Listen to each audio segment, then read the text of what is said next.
Alright guys, it's time for the best segment of the show. It's Dirt Sheet Busters, that's right. It's just me, and it's BG, hanging out, having fun, without the anchor weighing us down. Love it. Best time of the week, Mike. Absolutely. I just feel like we've always been friends, but we just connect on such a better level when we don't have somebody ruining it. It's an intimate level. It really is. Because you have just an albatross, just, an anchor, weighing you down. Yeah. Mm-hmm. Just constantly get in the way. Absolutely. We're gonna get even cozier, because we're gonna get together by the fire, maybe hold hands, and we're gonna bust some dirt sheets. Alright? Hell yeah. And we're starting with Fightful Select. BG, guess how long WWE had been planning Shinsuke Nakamura's return? Sometime. Okay. Happened out of nowhere, kinda. A couple weeks ago, just showed up after a match, attacked LA Knight, and now he's having a pay-per-view match. So, how long was it planned? And you said for some time? Some time. Okay. Shinsuke Nakamura made his return to WWE television on this past Friday's edition of SmackDown, attacking LA Knight following the U.S. Champion's successful title defense against Berto. Though the return came as a surprise to WWE fans, it had been planned for a number of weeks, according to a report from Fightful Select. Well, what's the number? Don't know. It could be 1, could be 1 million. Wow. I was so, in the ballpark. Yeah. Same general idea. Number of weeks. See, they switch it up. It used to be some time. Number of weeks to me sounds even worse because right. You're leaving. It could be literally any number, but some time is also very bad because sometime could be any time as well. Right. It's all just awful. It's not even worth reporting. Not at all. This next one's from Al. Speaking of people who shouldn't be reporting, WWE isn't going to care much about the brand split moving forward, per our eyes. Oh, like most of the year? Mm-hmm. WWE have already loosened the restrictions between Monday Night Raw and Friday Night SmackDown, especially for the OG Bloodline vs. Bloodline program that has seen Solo Sikoa and Jacob Fatu pop up on Raw, while Bronson Reed works SmackDown. Restrictions around the brand split will only continue to be loosened, with Brian Alvarez reporting in a special edition of Figure 4 Weekly to, and I quote, expect a very loose adherence to the draft from now through WrestleMania. WWE will have a lot of all-hands-on-deck shows, especially with the upcoming Saturday night's main event and Raw's move to Netflix. Saturday Night is not brand exclusive, so it wouldn't even matter.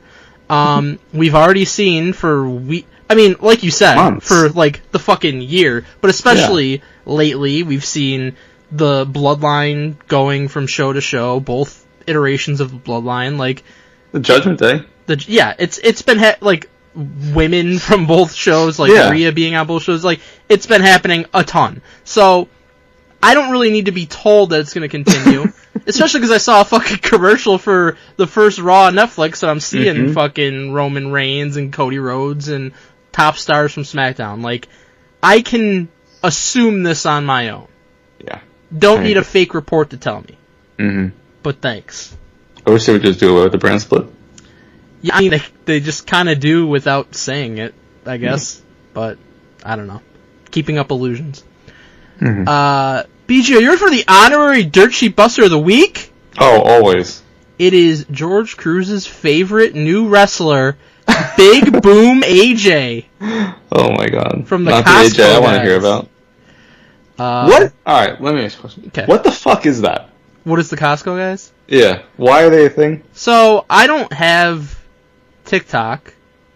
Oh, that's what it is? Okay. Well, I think that's where they really blew up, but I've seen their stuff on Twitter, and it's just I think it started with a viral video. It was the dude and his son going to Costco, and they say we're Costco guys, of course we whatever, and they do it a bunch of different fucking things, and then they eat the shit from the food court at Costco, and it just somehow went viral, and they have these shitty songs about bringing the boom, and wow. I guess I thought people ironically like them, but maybe the irony turned into people actually liking them, and so they're a huge viral sensation. Tell you. Yeah. Congratulations. Good for them. No discernible talent or anything whatsoever, but it worked out. I will not hate on that. Get your money.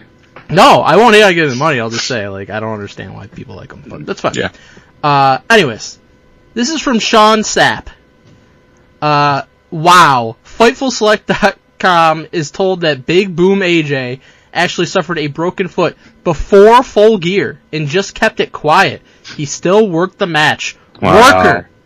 What a beast. Sean Sapp previously had a report. He said Big Boom AJ suffered the injury during the match. Oh. And he was seen backstage on crutches. And then he followed it up with this report saying he suffered it before Full Gear, okay? Wow, alright. So he's playing every side here. Well, Big Boom, big tough guy. Big Boom AJ did a video on Twitter after these reports. I guess his real name is AJ Bafumo. Bafumo announced on social media that he believed the injury happened sometime around his top rope flying clothesline against QT Marshall. Here's the quote. Yes, the story is out there. I did break my foot in the ring Saturday night, Bafumo said. Wow. I think it happened somewhere right around the flying clothesline, but the adrenaline was kicking. Everyone at the Prudential Center was bringing the boom. I had Big Justice in my corner, the Rizzler right there. Of course, Ashley and Mama Justice are family. The adrenaline kicked in. Wow. I was able to finish the match. I'm very grateful for that. So, good for him, man. Apparently, Sean Sapp had the report correct. Then tried to do a little too much. Right. I don't know why you do that. It's like when you get the first down and then you run backwards and then you lose the first down. Dude. It's one of the most annoying things a player could do. Just go down. Exactly. Sean Sapp did not go down. He thought he could fucking get more yardage by reversing course. Didn't work. Should have stuck with the first one. Yeah. I want to know who the source was for the wrong report. What I like about this, you know what? I'm now on Big Boom's side for all things, because now that's 2 wins. Alright? Finish the match, tough guy. Fucking finish off Sean Sapp. I'll tell you this about Big Boom. He's way more over than essentially anybody else on the AEW roster. So that's true. There you go. This is from Fightful Select. This one's fucking adorable. AEW suddenly doesn't care about ratings anymore after it being the only thing they talked about for years. Well, we know this is not true. Am I wrong in saying that second part? No, I mean, fucking Tony Khan's out here tweeting all the fucking time about it. Right. All Elite Wrestling are unconcerned about their ratings loss to WWE NXT on Wednesday, November 6th. By the way, they lost another time since then. And they are definitely concerned about that. And Tony Khan's promotion are more focused on ensuring Warner Brothers Discovery are happy following their new TV deal, according to Fightful Sean Ross Sapp. After being asked on a Fightful Select Q&A about the internal AEW reaction to the ratings loss, Sean Ross Sapp stated, here's the quote, "I wish I could convey how much they don't give a shit. Sometimes I'll see, like, in WWE, some media members will have, like, oh, here's the comparable numbers and all that stuff. And obviously the Fast Nationals and all that, and whatnot, and what have yous." He didn't say that, but I'll add it. Nice. Speaking a lot of riddles here. So there's much more care on the WWE side of things, but AEW got their TV deal. They're more worried about satisfying WBD than they are beating WWE. Did WWE not get their TV deal? I guess they didn't. Did they not get multiple billion-dollar deals? They got a Netflix fucking deal. What's annoying about this is Tony Khan tweets frequently over the years about this. Chris Jericho, we're going to beat Raw in the ratings in 3 years. All these things, constantly about ratings and ratings and ratings. MJF on their fucking television show talks about ratings and ratings. The Demo God, right? All these things. So don't tell me that they don't care. They do care. However, I will say this. It is fucking stupid because ratings are not the same as what they used to be. They're 100%. So it's just dumb that anyone cares about the ratings. Agreed. It's not how people consume their products for anything, for the most part, except for live sports. Ratings are largely, obsolete at this point because not that many people have a Nielsen top box. A lot of people are not watching shows live. They're watching them on DVR. A lot of people are not watching them, even that way. They're streaming them or they're pirately watching them or whatever it might be. So yes, I agree with that. But people open this Pandora's box. Meltz opened this Pandora's box. Like you said, Chris Jericho and Tony Khan opened this Pandora's box. Because when things were going so well for AEW at one point, oh yeah, we destroyed NXT, ran them off their own night. Oh, here's our great rating. Here, let's post this statement about how great our rating was. And oh, it's a marathon, not a sprint. We're gonna fucking troll Triple H, right? And then I had, fucking AEW marks way back when telling me, oh, yeah, they're gonna pass Raw in a year. It's never happened, never will happen, never was gonna happen. Never happened. And now we're gonna say, oh, they don't care about ratings. But WWE does care, even though they have TV deals that, / streaming deals that far exceed anything AEW could ever imagine. Mm-hmm. So I think that they care. A lot. Yeah. But they're gonna say they don't care to make it look like, oh, they're fine. As long as our television rights holders happy, that's all that matters. But I don't know how you, as like Tony Khan, can look at this and be like, I signed all these huge fucking big name stars from WWE, throw all the money I can possibly throw at this, had momentum for a period of time. I did, beat NXT in the ratings war, and now my show is basically dead even and oftentimes losing to NXT, which isn't even any longer the NXT of, indie stars of the past. It's the NXT of people from fucking off the streets that never wrestled before and we're training them from the ground up. So, to say that AEW does not care about the ratings, that's bullshit. See, if Sean Ross Sapp was a decent journalist, reporter, writer, how he would frame this is AEW has a different deal now with WBD. It's moving in January. Not moving, but it's going to be simulcast on Max. And that's the big thing. So they don't care as much now. I'm sure they're concerned about losing to NXT on an off night for NXT, considering AEW is on their current night.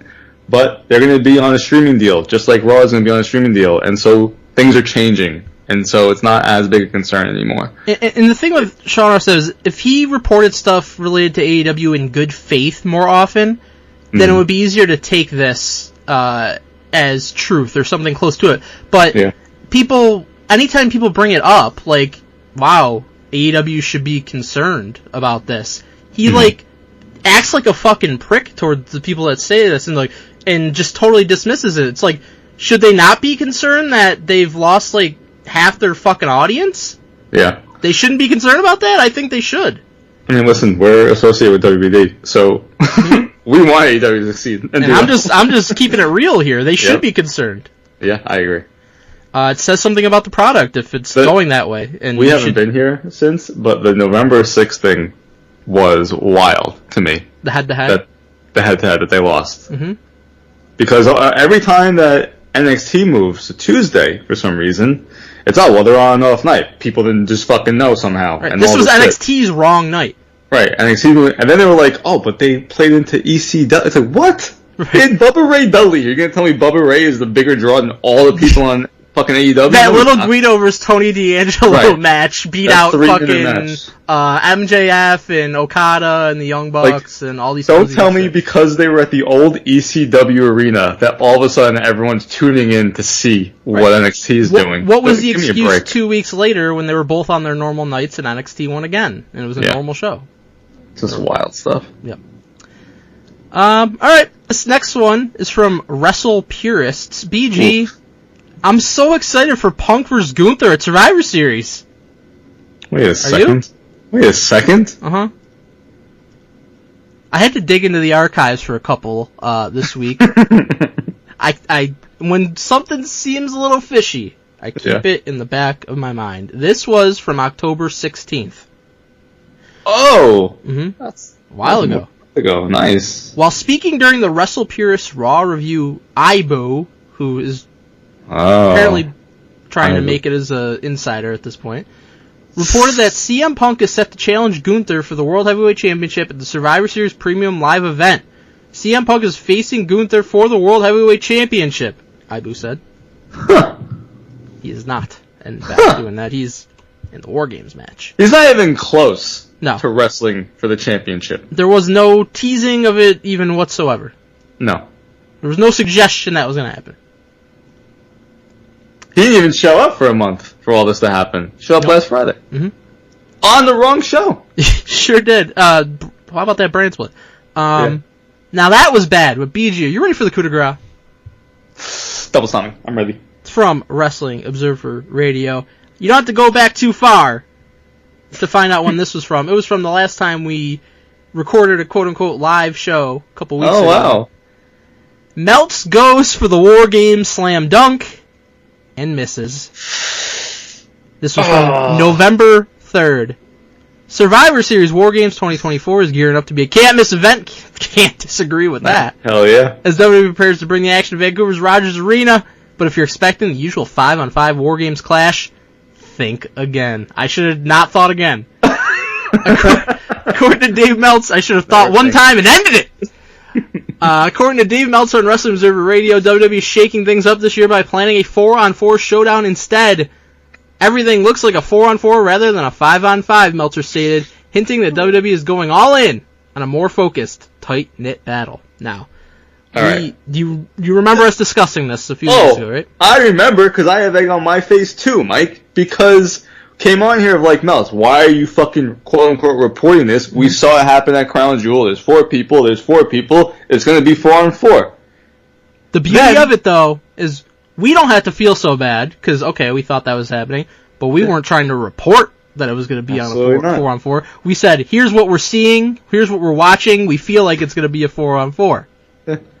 Melt's reporting it's going to be a 4-on-4, and dead wrong. It's one of the greatest things to ever happen. Mm-hmm. Now, I'll say this. Because my hope initially, like, okay, I love that Punk's involved now, that's fun and everything. Yeah. My initial hope was it's going to be 4-on-4 because he didn't really need to add moving pieces, but before I even knew about the Punk part, like, once Bronson Reed was involved in all that, I was like, you know what? I'm fucking thrilled that this is a 5-on-5 because Meltz is just flat out wrong. Yeah. And I get off on that. I wasn't pleased because it was just unnecessary. But now Punk is involved. I'm like, hell yeah, it's fucking amazing. Right. Let's do it. And more importantly, what I want to believe so badly that happened is Triple H saw this shit and was like, you know what? I have the power to just easily flip this guy. And let's get a 5-on-5. We're going to find someone associated with the island, and we are going to put him in this match, and we're going to figure out a way how to get Roman another Either Meltz has just been really fucking wrong a lot lately, or he has been getting owned in that way. But I think, for the most part, he's just been really fucking wrong. It's just fucking hilarious. Because it was, like, you're going to report that's 4-on-4, we're fucking watching it unfold. And Triple H's like, nah, you know what? I don't like it. you know how I say all the time the Young Bucks are washed? Yeah. How right I am about that, by the way. Oh, yeah. Next time Heather asks me if the dishes are done, I'm yelling Dave Meltzer, because this man is washed beyond belief. He was always a never was, can't be a has-been, he was a never was. People believe, for whatever reason, that he was something in the pro wrestling business. He's out of touch, brother. He told me Vince was out of touch for how many years? Mm-hmm. Look in the mirror, because he is too. He's the worst. Yep. BG, how'd we do? Ooh-wah!